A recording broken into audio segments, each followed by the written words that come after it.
நம்ம ரவி முட்டாள்தனமாக முத்துக்கிட்ட போய் செம்ம கோவத்தில் சண்டை போடுறாங்க. அது மட்டும் இல்லாமல் எல்லாரும் முன்னாடியும் முத்துவோட சட்டையெல்லாம் பிடிச்சி முத்துவை அசிங்கப்படுத்துகிறாங்க. அந்த நீத்துவோட பேச்சை கேட்டு நீத்து இல்லாத பிளாதெல்லாம் சொல்லிட்டு புதுசாக ட்ராமா பண்ணி நம்ம ரவி அவங்க பக்கம் இழுக்கலான்னு சொல்லிட்டு திட்டம் போட்டுட்ருக்காங்க. அதே மாதிரி நம்ம ரவி அதுக்கேற்றாப்புல நடந்துக்கிறாரு. அது மட்டும் இல்லாமல் முத்து செம்ம ஷாக்கோட பார்த்துட்ருக்காங்க. அவர் மேலே எந்த ஒரு தப்புன்னு சொல்லி முத்து எவ்வளோ சொல்லி பார்க்குறாங்க. ஆனால் அது எதுவுமே ரவி காதில் கொஞ்சம் கூட விழல. இப்போ நீத்து ஒரு நாள் ஹாஸ்பிட்டலில் இருக்காடா அப்படின்னு சொல்லிட்டு ரொம்ப நீத்துக்காக மட்டும்தான் வருத்தப்படுறாங்க. ஆனால் நீத்து ரவிக்கும் நம்ம ஸ்ருதிக்கும் இடையில மிகப்பெரிய பிரச்சனை பண்ணியிருக்காங்க. அது மட்டும் இல்லாமல் அதனால தான் நம்ம முத்து இந்த மாதிரிலாம் மிரட்டிட்டு வந்திருக்கான்னு சொல்லிட்டு கொஞ்சம் கூட நம்பிக்கை இல்லாமல் அந்த முட்டாள்தனமான நீத்தோட பேச்சு கேட்டு இந்த முட்டாள்தனமான ரவி நடந்துக்கிட்டு இருக்காரு. இந்த பக்கம் இதெல்லாம் கேட்டு நம்ம முத்து நடிச்சில் நானும் பார்த்துட்டு ரொம்ப ஓவராக தான் பேசிகிட்டு இருக்கா. அது மட்டும் இல்லாமல் ஸ்ருதி நம்மளை எந்த அளவுக்கு உண்மையான அன்பு வச்சுருக்கா. உனக்கு அவ்வளோ கல்யாணம் ஆகிட்டு தெரிஞ்சு கூட இந்த பொண்ணு இந்த மாதிரி நடந்துக்கிட்டு இருக்கான்னா அவள் சொல்கிறது நம்பிட்டு ஏன்ட்ட பிரச்சனை பண்ணிகிட்டு இருக்க.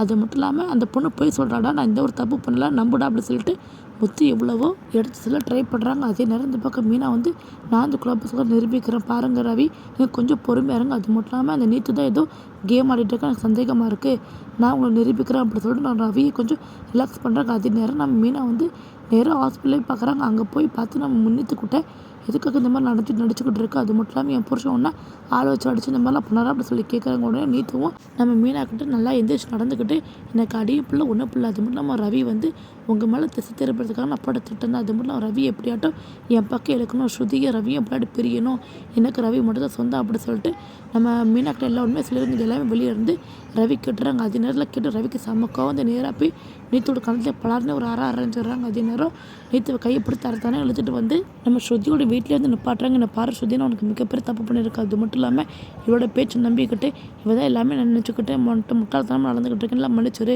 எனக்கு நீ மட்டும் தான் முக்கியமே கிடையாது, ஒழுங்காக ஸ்ருதிக்கிட்டே நம்ம முத்துக்கிட்டே மன்னிப்பு கேளுங்க அப்படி சொல்லிட்டு நீத்துக்களை சொல்கிறாங்க. நீத்து எல்லாம் முடியாது அப்படி சொல்லிட்டு இருக்காங்க. உடனே இந்த விஷயத்தை நான் உடனே போலீஸில் கம்ப்ளைண்ட் பண்ணிடுறேன். அது மட்டும் இல்லாமல் நான் உடனே நெட்டில் எல்லாரும் கூட ஒரு வீடியோ போட்டுருவேன், இந்த ஹோட்டலுக்கு யாரும் வரக்கூடாது, இந்த பொண்ணு நல்ல பொண்ணே கிடையாது அப்படி இப்படின்னு சொல்லிட்டு நீங்கள் பண பித்தலாட்டம் எல்லாத்தையும் நான் உடனே நிரூபிச்சிடும் அப்படி சொல்லிட்டு ரொம்ப கோமா சொல்லி நீத்துக்கு வேறு வழி இல்லாமல் ஸ்ருதிக்கிட்டே நம்ம முத்துக்கிட்டே மன்னிப்பு கேட்குறாங்க. அதே நேரம் ஸ்ருதி நீத்தோட முன்னாடியே நம்ம ரவியை கட்டிப்பிடிச்சி எனக்கு நீ மட்டும்தான் ரவி முக்கியம், அது மட்டும் இல்லாமல் நீ ஹோட்டலுக்கு வேலைக்கோ வராட்டிட்டு போ, ஆனால் இவன் ஹோட்டலில் நீ வேலை பார்க்கக்கூடாது அப்படின்னு சொல்கிறாங்க. இது கேட்டோன்னா நம்ம ரவியும் என்ன உன் பேச்சு மட்டும்தான் கேட்ப ஸ்ருதி, நம்ம நீத்துக்கு எனக்கு எந்த ஒரு சம்மந்தம் கிடையாது, அது மட்டும் இல்லாமல் ஹோட்டலுக்கு எனக்கும் இருந்த பார்ட்னர்ஷிப் எல்லாத்தையும் நான் கேன்சல் பண்ண போகிறேன், இனிமேல் நான் வாங்க கூட தான் இருக்க போகிறேன், ஒழுங்கு மருந்து இங்கேருந்து வெளியே பிறகு நீத்து உங்கள் முகத்தை பார்க்க கூட எனக்கு கொஞ்சம் கூட விருப்பம் அப்படி சொல்கிறாங்க. இதெல்லாம் கேட்டு நீத்து செம்ம ஷாக்கோட பார்த்துட்டு இருக்காங்க. மனசில் நினைக்கிறாங்க ஒன்றே ஸ்ருதி எப்படி பிரித்து, அது மட்டும் இல்லாமல் உன்னை நான் அடையாமல் விட மாட்டேன் ரவி அப்படி சொல்லிட்டு செம்ம கோவத்திலேயே மனசில் நினச்சிட்டு போகிறாங்க. நம்ம ஸ்ருதியை நம்ம ரவியை எப்படியாட்டு நம்ம நீத்து நினச்ச மாதிரி பிரிச்சுருவாங்களா என்ன,